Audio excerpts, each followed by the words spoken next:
Hey, what's happening, guys? I'm Neil Gain, and you're watching Analogue Culture.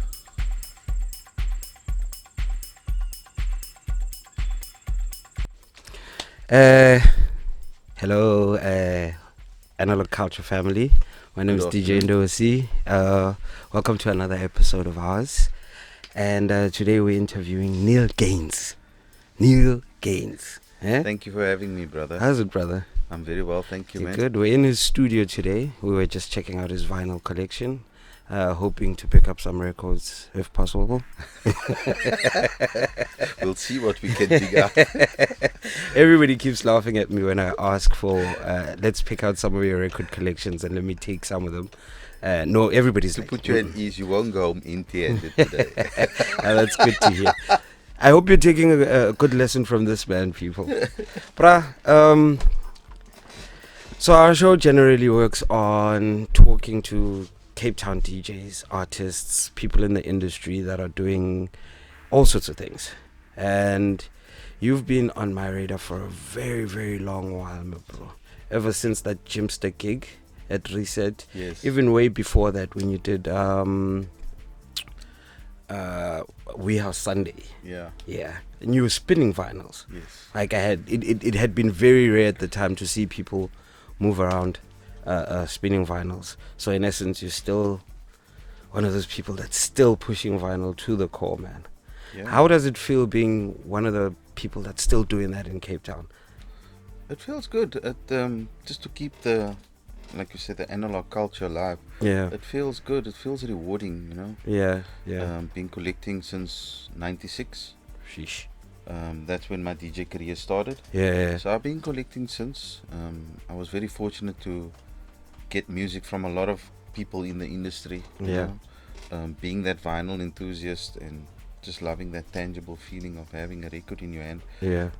I was fortunate to score a lot of records and collect, and yeah. How did you get into it in 1996? That's when I started DJing. Yeah. 95, 96. It was two of us, friends of mine, Kurt and I think Kurt and Eugene. Yeah. And they taught me how to DJ. We never had this SLs back then. It was Blah Punk and Telefunken. Yeah. And that's when I started DJing. How was the scene at the time? Who was spinning in clubs at the time? Look, I know Kurt Fortuyn. Yeah. He's a very good friend of mine. He also worked at Syndicate many years. Yeah. Dino. And they were also mobile DJs. Yeah. A lot of them were mobile DJs. Played in clubs. Yeah. I remember back then they played in Kimberley. They used to go up to Kimberley and play up there. Take a boot full of vinyl and go play up there and sell some records to the club owners. That's great. So they were, kind of my influence back then. Yeah. We also, when we grew up, we skated together. Yeah. We used to ride skateboard together, and they started exploring with music and turntables and things, and that for me was a huge, just to see that was dope. Yeah. You start DJing 1996. Where are you collecting vinyls? Which shop was still in the game and top notch? So, how much was a vinyl in 1996, 95? It was $50. Sheesh. Yeah. So we bought all our music from a place called Hot Wax. Yeah. DJ Syndicate was the main store we used to go to. Yeah. I mean, I'll never forget. I was casualing, and every Saturday afternoon after you're done casualing at 3 o'clock, yeah, you take a taxi to Syndicate in Parliament Street in town, and whatever money you made for the weekend, if it's a 400 or $300, you're gonna go to town and you're gonna get 2 records every week. It was just 2 records. Sheesh. So I mean, at $50. $50, yeah. Yeah, man.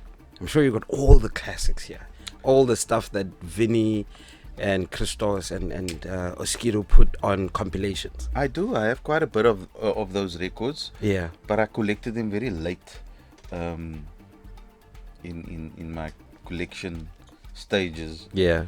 Because it's always stuff that you heard back then and you wanted on the record. It wasn't easily accessible. Yeah, the yeah. Stuff was very rare back then, but now you can get anything. Yeah, yeah. So How do you feel with the price of vinyl being so high currently? Yes, bro. Is it easy for you to carry on collecting at this stage? No, it's not, bro. I had to cut down on my spending. Yeah. To be honest, I collected a lot over the last 6-7 years. Yeah. And it was still okay to buy then. Like, you pick up something decent for 120. Now it's 300 rand a pop. Yeah, bro. 300, 400. Minus shipping. You have to in think other instances. shipping and stuff. But yeah, there's a lot of good shops out here in Cape Town that's selling records. You can get some decent stuff for a good price. But yeah, it's like the price is just going up and up now with the rand-dollar exchange rate. You think twice about buying 2 records because like 1,000 rand a time. Yeah. Do you think the culture is ever gonna die down? I don't think so. It's picking up. It's picking up. I know a lot of friends of mine they'd rather go for turntables now. CDJs. Than CDJs. Yeah, if they can get a pair of SLs, they'll go for the SLs. Yeah. How was it working at Syndicate? I never worked there. You never worked there? You just hung around there? I hung around there a lot, yeah. Who did you see, besides the regulars that worked there that we know, on the front of music? Yeah, for me, Tony Smith, Irfan Pierce, Kasim Latif, Kurt Fortuyn, Dino, Jade. Any of the artists that you've ever bought you've seen at the shop? Or went to an event that was either hosted by Syndicate that had artists that you were buying at the shop? Just rephrase that again, sorry. So the last one I went to was when they had Ollie and them from the Layabouts. Yes. That was one of the guys when I found out about Syndicate Records. Vinyl I bought there. Yes. Oh, okay. So they're bringing those guys in. Yeah. Out of the records that you've bought, any of the artists that you've seen there? I know they had Kerry Chandler in at some stage. I would say Louis Vega. He was at the shop. At work. He wasn't at the shop, but he was in Cape Town and we could check him out, yeah. Alright, cool. Yeah. Was that your best event? On the big boys now. On the big boys, no, that wasn't my best event. I think it was back in 1998. Todd Terry, David Morales, Frankie Knuckles. Sheesh. At the 3 Arts Theatre. Sheesh. I think I still got the ticket somewhere here. That would have been a magnificent one, eh? That was epic for us back in the day because when they had those big events, it was held at 3 Arts. I don't know if you know, not the 3 Arts. What is it called? The in Plumstead, man. I'm not sure. Anyway, yeah. But I think that was one of the biggest. The biggest back one. Back then, when I was DJing in 96, 97, 98. We were playing a lot of Todd Terry, David Morales, Frankie Knuckles, all these the Godfathers. 90s house music, you know, the more mainstream house music. That is what I was playing back then. Yeah. I wasn't playing deep house. Because I was a mobile DJ, I was exploring with a lot of things. I play a lot of different music. I play broken beats, a lot of different things. Hip hop as well. Yeah, I play hip hop. Yeah, I think I heard you did an opening set at the festival. I think it was the festival. You did a hip hop set. It was a Sunday morning or Saturday morning. I think it was Sundays. It was a more down tempo set. More chill down tempo kind of stuff. More for the morning opening stuff. Yeah. Who are you dropping now? Like on the artists that we have now on the roster, who are you feeling? Like in Cape Town? Generally in South Africa. Like in South Africa, I would definitely say, I'm kind of enjoying Pierre Johnson. Dawson's music, fresh, young, up and coming artists. Yeah, they're not up and coming anymore, but I'm really liking what they are pushing. Yeah. There's FK Mash. There's Landman music. Yeah. There's a lot of artists that I actually listen to, like South African house music, apart from the Jimsters and the stuff. Yeah. The top names, the Jazz. I love the more South African sound. Yeah. I just picked up Beats by Hand. I think 3 weeks or 4 weeks ago. I picked up he did a remake of Gypsy Girl, Gypsy Lady. And I picked up, it's a remix. I picked up that album. It sounds dope. Is it? Yeah, it sounds dope. Check it out. Sounds dope. He's on Stay True. Sounds dope. I'm actually hoping I meet that guy soon so as I can get him on the show as well. He's doing some great stuff as well. In terms of your own music now, how long has that been a part of your journey as a DJ to say, I'm also going to stop making music now? I would say about 10, no, not 10. It's about 12 years ago. 12 years ago. Yeah. Yeah. I started my, like really seriously getting into music production. Yeah. Obviously invested in a good machine. Yeah. Yeah. Invested in Native Instruments, I think about 12, 13 years ago. Yeah. And that's when I really started taking my music seriously. Yeah. I think when you invest in yourself, you take it much more seriously. Yeah, man. Yeah. So I've been enjoying it since. Yeah. Just taking my time. I'm not in a hurry to release anywhere and everywhere. Yeah. So yeah, I've been doing it now for 12 years. What's your process in going in and making a song? Look, the process for me is just, I like to work collaboratively with somebody in the studio. Yeah. Because I tend to lose focus if I don't have other inspiration around me. Yeah. So I work with this friend of mine, Lance Kieswetter. Yeah. And we formed a kind of group, band, Yeah. boy band called HAMONIXZA. Yeah. And we've been writing music since I think 2017. Wow. We've been writing music, and we've just been taking our time. Yeah, the music writing process for me is just about taking my time and not just trying to put out anything. Yeah. Yeah. You know? Yeah. Not rushing it, basically. Not rushing it, basically. Yeah. Yeah. But I also want to put music out. You know, as a music producer and DJ, you're very critical about your own stuff. So you like, all the do time. I want to put this out now? You know, Yeah. do I need to work on it a bit more? So yeah, you always think about that criticizing yourself. You know. Yeah. It might not sound good to you, but to someone else it might sound dope. Sound Yeah. dope. Yeah. Well, that's how you test it out. Yeah. Give it out there and see where it goes. Yeah. How do you now then promote your stuff? Look, basically through social media, Facebook, Instagram. Yeah. I don't have like a website or anything. We don't have a website. We use Bandcamp. Yeah. Yeah. Whoever knows us, we share the music online. Yeah. However, we're looking at taking a different approach, maybe plan it a bit better. Yeah. Yeah. We are working on something that we want to release next year. So I think for me, I've learned that, you know, just to plan things a bit better, you might get a better result. And just taking time Yeah. to make sure everything is 100%. Yeah. Yeah.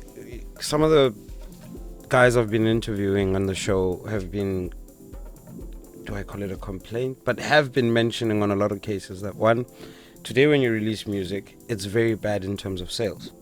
Because in essence, a lot of them, the music was meant to say, I'm making music so as I can tour with my music around. So as, yeah, you get playtime and you book for your own stuff.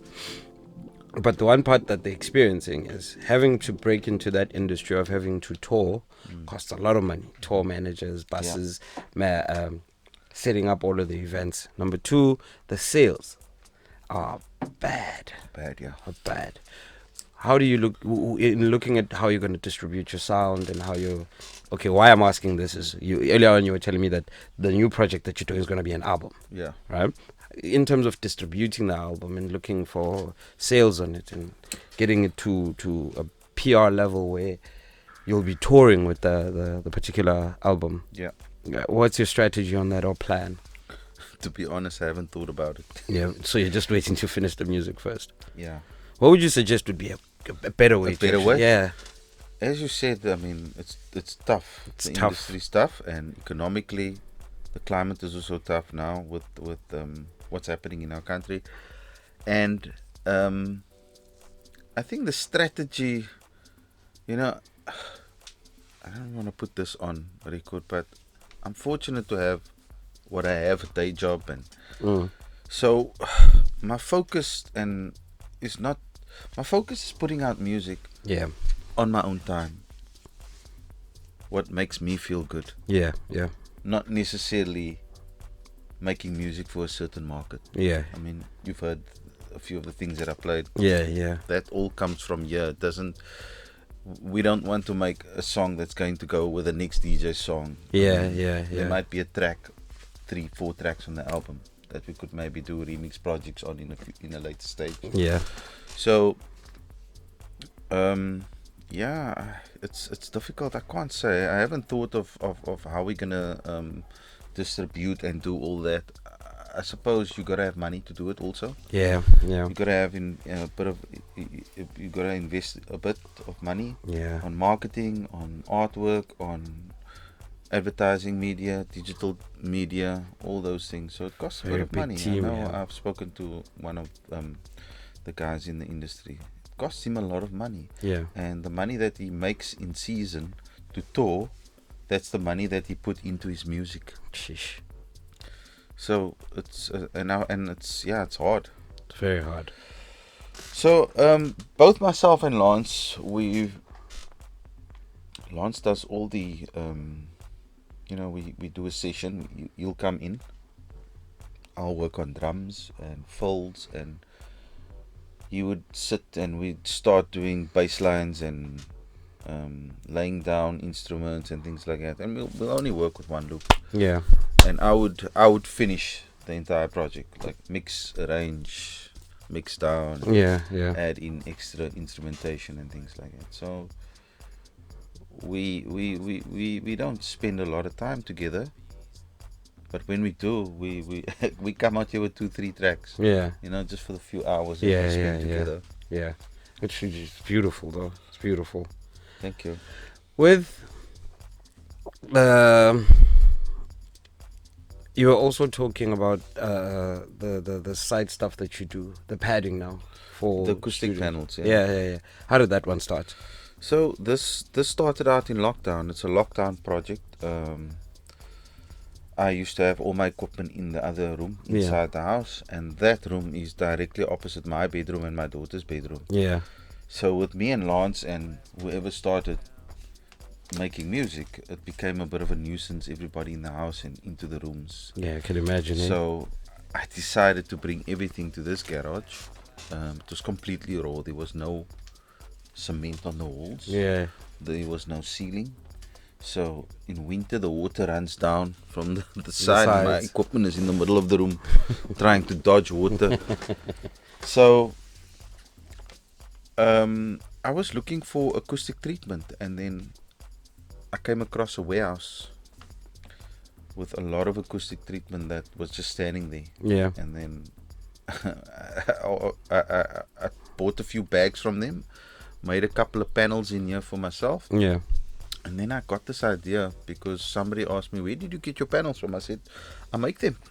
How much you making them for? I said, well, I make them for $300-400. Yeah. It's Yeah. still nothing, because the material I got for very cheap. Yeah. Yeah. And then I spoke to the wife. I said to her, listen, we can actually make some money here. There's still about 70 bags of rock wool there. We're getting it for $250 a bag. Sheesh. And she said, let's do it.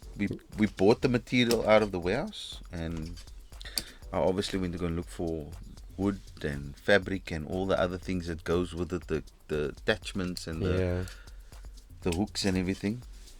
And we started making acoustic panels and selling it on Facebook Marketplace. Yeah. Yeah. The business is good. And it grew, and 2 years off, it's now 2.5 years. Yeah.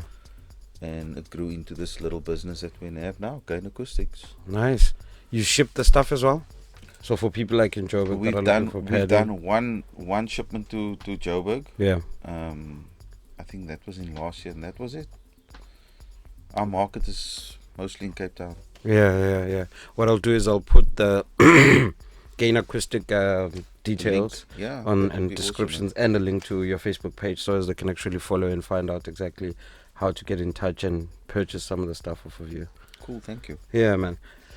Going forward, what are you looking towards in South Africa in music-wise? Before I get to that question, what do you think of Amapiano?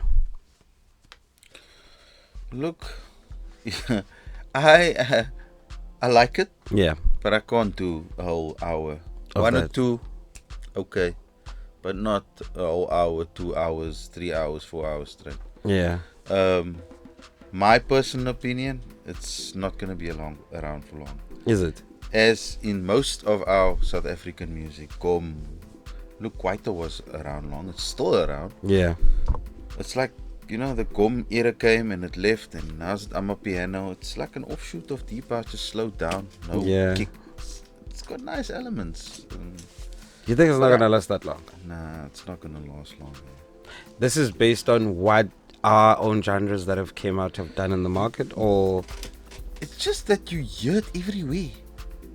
Oh, yes. Yeah, And that's that, true. It kills. It kills. Yeah, it's overkill. It's overkill. It's like, it's trending now, but in next year this time, are we still gonna have Amapiano, or are we gonna go back to Deep House? I don't know.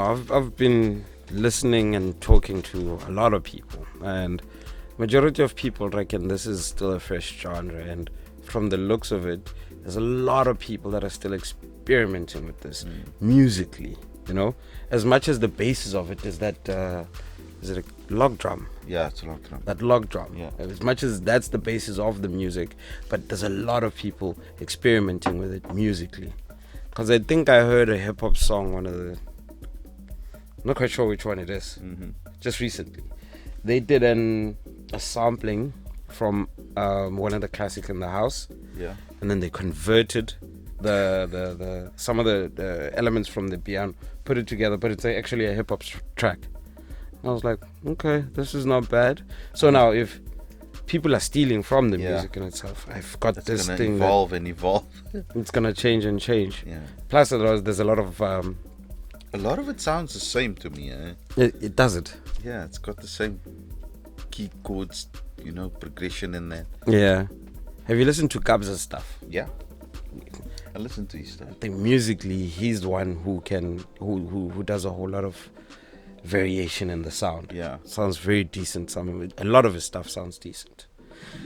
Do you see yourself producing anything else other than tech, deep, soulful stuff? No. You're just gonna stick to that. Yeah. I think I'm just gonna stick to that. And you never know. Yeah. In future, you never know what might happen in the next 5-10 years with me in production. Maybe it's gone further to other business avenues. Yeah. You never know. Yeah. I can't really say, but for now, I'm more into the electronic house music culture scene. Yeah. Are you ever gonna give up DJing? No. Production? No. So there's no retirement? No, I don't think so, because this is my escape. Yeah. I come from work, I spend time with my family, and when I want me time, this is where I come. You're in here. Just to escape everything. Yeah. How long are you in here per session? I spent about 4 or 5 hours in here. Oh, that's not every day, maybe second, third day. Yeah. Take a break in between. But I love spending time here. I mean, with the music in here. I just sort through the records, make little sets up, play 2-3 tracks, and yeah. Do you ever record the sets and post them on spaces like SoundCloud, Mixcloud? I don't. I've got a whole lot of mixes there, live mixes that I've got. I don't know. I know you did a whole lot of mixes during lockdown. I did a whole lot, like in the past. You ever considered taking them out? Putting them out there for people to listen to? They are on YouTube. On YouTube? Yeah, okay. I've got a YouTube page. There's a lot of the stuff on YouTube. Alright. No, we'll put the link on it here for some of your stuff. But I've got some like unreleased stuff that I didn't post. Yeah. So it's an uploading process. Yeah, I need to upload it. Which is great. It's great. Do you ever see yourself playing anywhere outside of South Africa? If there is a space, if you ever see that, where would you actually like to go? Which event would you really like to show off at?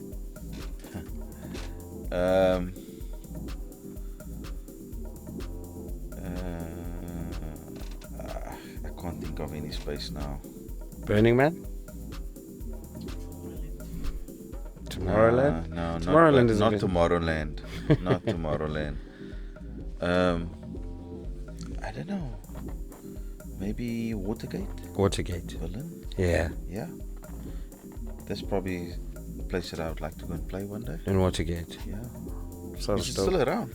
Yeah, I think it's still around. I saw something. Hyena plays there also. Yes, No? yes. And Floyd Lavigne. Yeah. Floyd Lavigne, they were doing something there not so long ago. Amsterdam dance event. Have you ever been? Do you wish to go? I wouldn't mind. Yeah, I wish to go. Yeah. Definitely. Yeah, that's one of the It's things. huge, bro. It's huge. It's Yeah. huge. It's one of the events that okay, so we grew up on YFM in Joburg. Yeah. That's where we got most of the music. So they would announce ADE yeah. a lot, and they would say so and so is going there, so and so. And I've heard you get there. So the impression they gave was you look at Long Street. Yeah. Every second shop is hosted by a record label. So for every records you have here, a full label will go in there, catalog, merchandise, and just the whole entire lineup is their catalog. Yes. From 12 to 12, just beats one way. That's the one event I'd really like to check out before I go. I would like to as well. I've got friends in Amsterdam. Yeah. And they always said telling me, hey, you guys must come down and visit. So maybe one day, when I'm by the means, I can go and visit and end up there. Yeah. Is the pot story there true? Yeah, definitely. Smoke anywhere, everywhere. Smoke. I think that's why a lot of people love that space. Music and weed goes very well together. Any other event that you would like to play in here in South Africa? Oh, let's leave South Africa. In Joburg, Yeah, is there something where you'd like? Is there a particular? For instance, there was in the city. There was what's this other one they host consistently? Deep Town Josie. Yeah, Deep Down Josie. Yeah, I wouldn't mind playing there. Yeah.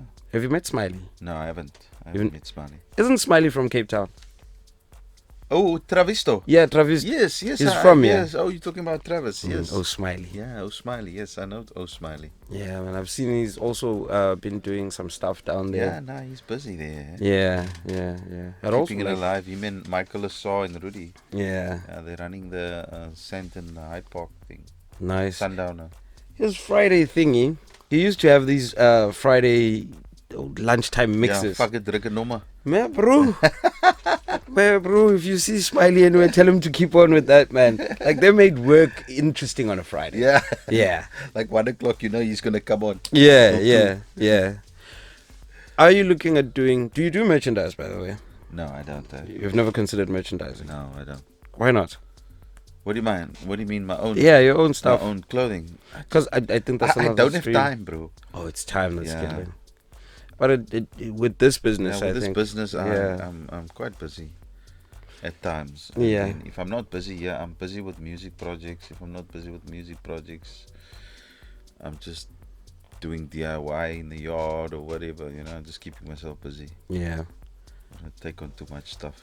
What do you think of the payments out there for DJing these days? Look, it is what it is. Yeah. If they're gonna offer you 500 rand per hour, there's always somebody out there that's gonna do it for much less. Yeah.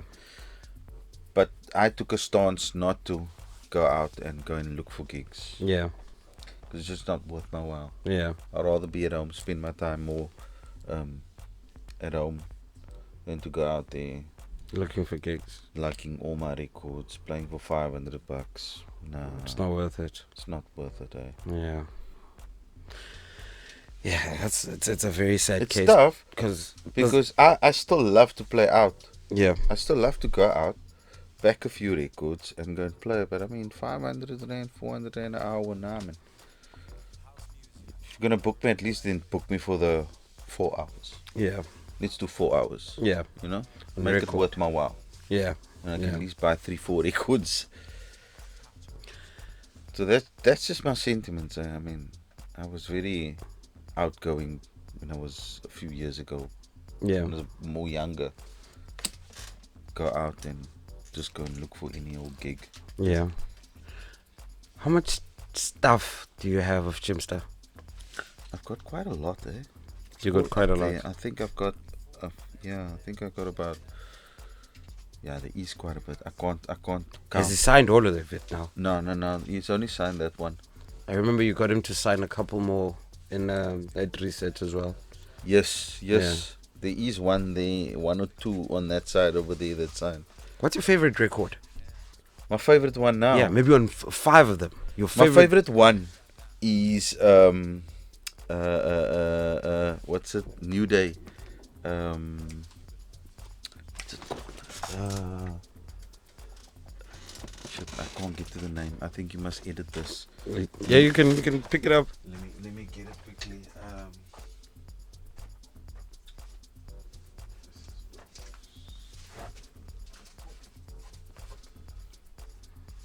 And so it was. Brand new day. Day, new day. The return. Sheesh. This is my favorite record. This is the Fresh House Flavor. Yeah. Classics, bro. Classics, bro. I love this record. It's such a good sing-along track. Yeah, it is. It is. So I bought this one on Discogs. I think I paid $980 for that one. Yeah. And it was only that one, eh? Sheesh. So $980 just to get that in here. That includes shipping. That includes.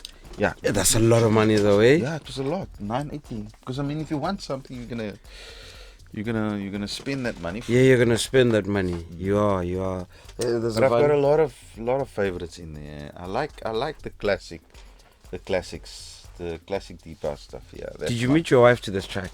Eh?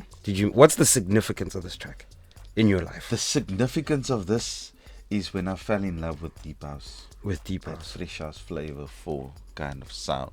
When that Fresh House Flavor 4 sound Yeah. broke. I think, what was that, 2004? Yeah, was it 2 or 4?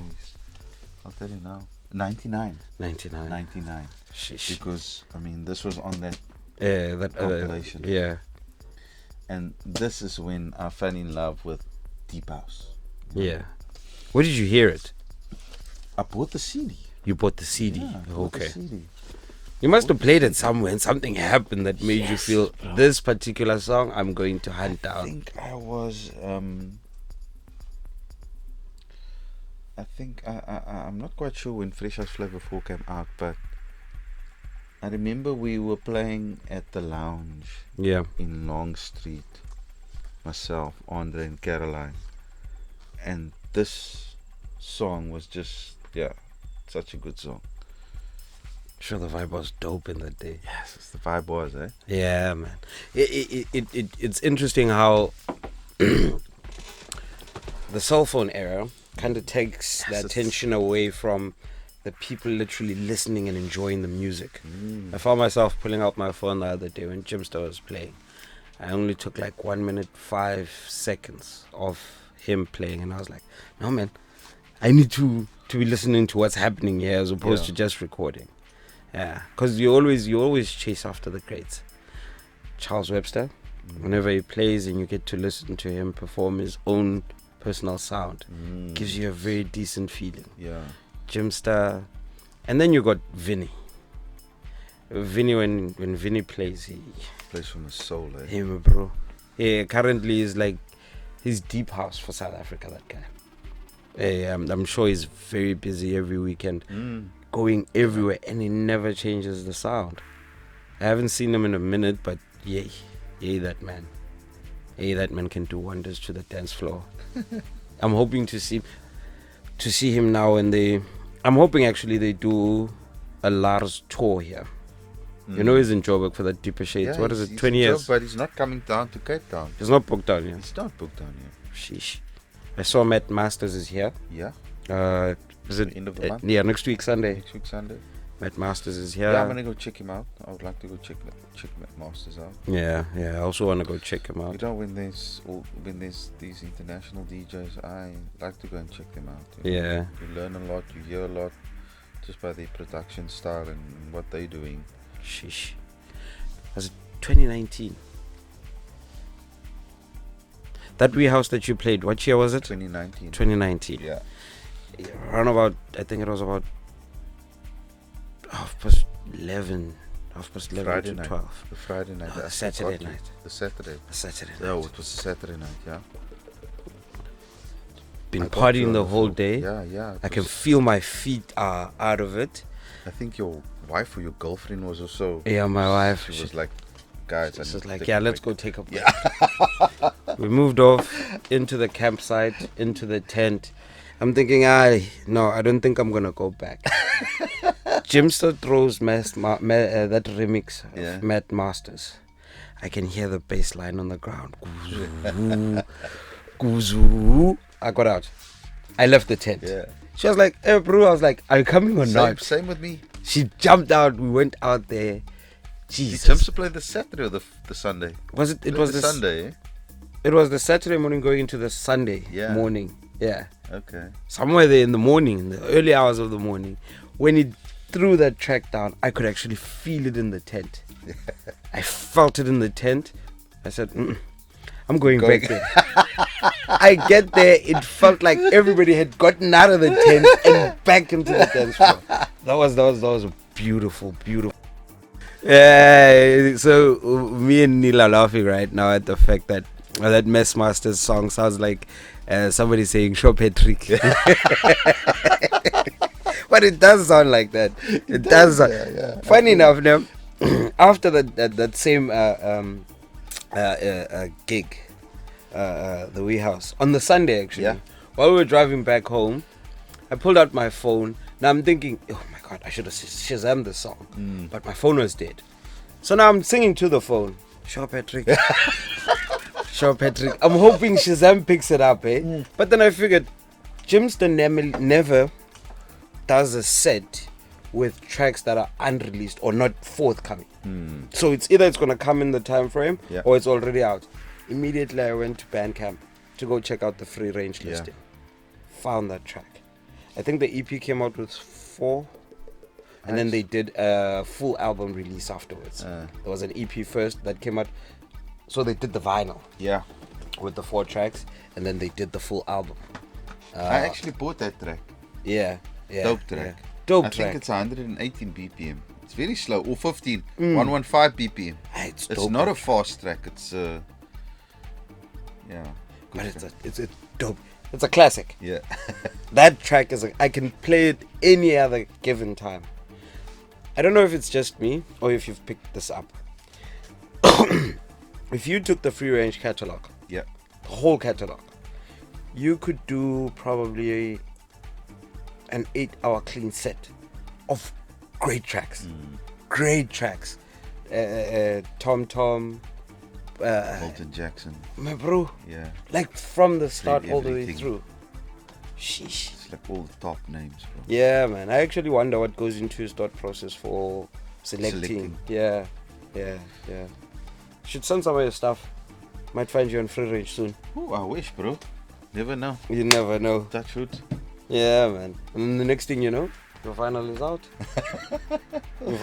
I saw Aerofan Pierce has got some, I think about 2 of them. We saw 2 and it's framed 1. Oh, of his own releases. Yeah. When he was talking about how he did self-releases and all of that stuff. It was very informative in terms of having to do your own personal sales, considering what's happening now.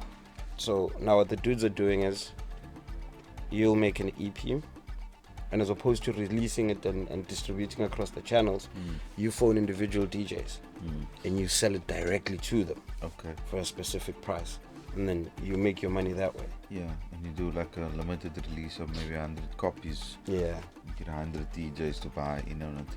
But you know, your 100 copies are going to end up being 1,000, 4,000, sharing, piracy, all of that jazz. But at least you would have made something out of it. Yeah. Wee House Sunday this year. You going? I'm playing there. You're playing there? Yeah. I'm doing the Sunday warm-up set. Going there on Sunday though? Yeah, I'm going definitely. You're playing the Sunday. On the 17th and 18th of December. Yeah. 2-day festival out at the Kloof.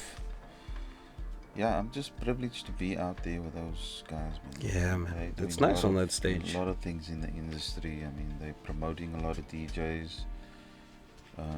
They're really doing good work in the industry, in our culture in Cape Town. Yeah, Big man. ups to that crew. Please ask them while you're there if they would give me an interview, please. I'd really would love to understand the thought Get all process three of them in. yeah, that goes into running such a successful franchise. One, number two, for the longest time that they've been doing it, what they're experiencing in terms of setting up. I mean, setting up small. Speak to Leighton and Lisa. They can reach out to you guys. Yeah, I mean, if you can imagine setting up a small 40 people event is stress on its own. Imagine having to pull these events off time and a tool with precision every year. Yeah, it's quite stressful, I would imagine. I mean, Yeah. myself and Rosano did events in 2005. We did the social, and that was we pushed a lot of the analog vinyl culture. Yeah. Because Rosano's got a huge record collection. Yeah, I know, my bro. Yeah. He was talking about. We're also part of the warehouse that they used to run. The warehouse. Yeah. Apparently, they used to host events at warehouses because it was a bit tough hosting events in town back in the days. Oh, back in the days. No, I wasn't part of that. You're not part of that yet? No. But myself and Roz did a couple events 2015 up until, I think, just before COVID. Yeah. And it was purely just records. We loved the idea of just getting out there, taking out decks, making sure there's a braai spot so you bring your meat, and if there's a bar you can braai and support the bar, and we play records. It was just all mixed bag, down tempo, hip hop, deep house. Yeah, man. I'm sure it's dope. Vinyl events are always dope. Yeah, They're always dope. it's like a, Yeah, man. you know, just to see DJs coming out with their bag, and you never know what you're gonna get in that bag. True. There's always something different. Yeah. Unlike USBs we might be buying music in the same Yeah. catalog, but vinyls you guaranteed See, to the thing hear. about the digital, what I've noticed about, let's say a whole bunch of DJs in Cape Town, and then there's Bandcamp, and you're affiliated or you are friends with these DJs and you follow them. Yeah. You see what they buy on Bandcamp. Have Yeah, you seen that? yeah. You get an email Yeah, and it will pops tell up. you Sculptured Music bought this, that. Yeah. You go and even you come up. Yeah. Linda Maseko bought this, that. And now I'll go listen. That's lekker. Now I'll buy that. Yeah. At the end of the day, we're all buying the same music, same stuff. because you're getting these notifications from Bandcamp. If I see you, I'm gonna follow you on Bandcamp. Yeah, If yeah. I follow Sculptured Music, I'm gonna see what he buys. Yeah. I'm gonna get a notification. Yeah. And in a sense, I think it's dope because we're discovering new music. True. And we're sharing that. True. You know, True. that's dope. True. And we get to support artists that You get to support artists. Yeah. I actually sent Kid Funk a message to say, why are your playlists locked, my bro? Like, for all the house stuff that he buys on Bandcamp, I've never seen it, it's kind of locked. But for all the broken beat, the other stuff that he plays, the new stuff that he plays, you'll always find a list of the artists that he's purchased, and he actually has. And he shares it as well. Yeah, Yeah, he that's shares it. dope music. That's dope music. He's one versatile DJ, actually. Yeah. Your kind of skills. What should we be looking forward to in the near future? The album, you said until it's finished and you're satisfied, that's only when we're seeing it. Yeah. We're seeing you in Kloof December for the Warehouse Sunday. Yes, definitely. Where else do we catch you? I don't have any confirmed things yet. There is some stuff in the pipeline, but Yeah. it's not to be confirmed yet. I'll rather just wait, and then when it's there, make it Will you be waxing? public. Yeah, definitely. Great stuff. Yeah, I think most of the sets that I go play at now, it's wax. It's wax. Because I'm buying the records. So Yeah, there's there's in no me. point them sitting If you don't there. have turntables, just tell me. I don't have turntables. I'll bring my turntables. Yeah. So we set up and I'll bring it. yeah, clap. Just make space. That's great, man. That's great. There's very few places now that actually host turntable, but I see a lot of clubs are trying that out. Respect to that, bro. Yeah. You gotta also, look at the DJs that's buying music. I mean, we're spending money on the records, and you want to play that records. Yeah. Neil, thank you very much for having us in your space, my bro. Thank you so much, brother. Thank you, man. I'm 100% sure that we're still gonna pick up a lot more from you. We'll come back and talk to you once your album is done and you want to put it out, so as we can get a feel of the tracks and what's out there. We should check you out on Bandcamp. You've got a bunch of stuff there. I've got my own Bandcamp page, Neil Gain, and then I've got another one with myself and Lawrence as a HAMONIXZA. Yeah. That's ongoing projects that I'm busy with now. Mostly for now, I'm just looking to do a lot of collabs, with artists, vocalists. Yeah. Collabs inspire me, man. Yeah. Where do we find you on your socials? DJ Neil G. Gain on Facebook, Neil Gain on Instagram, and Neil Gain on SoundCloud, Neil Gain Bandcamp. All right. Thank you very much, brother, for your time. Thank you, guys. This has been Analogue Culture. My name is DJ Ndo-C, #PA. Woo!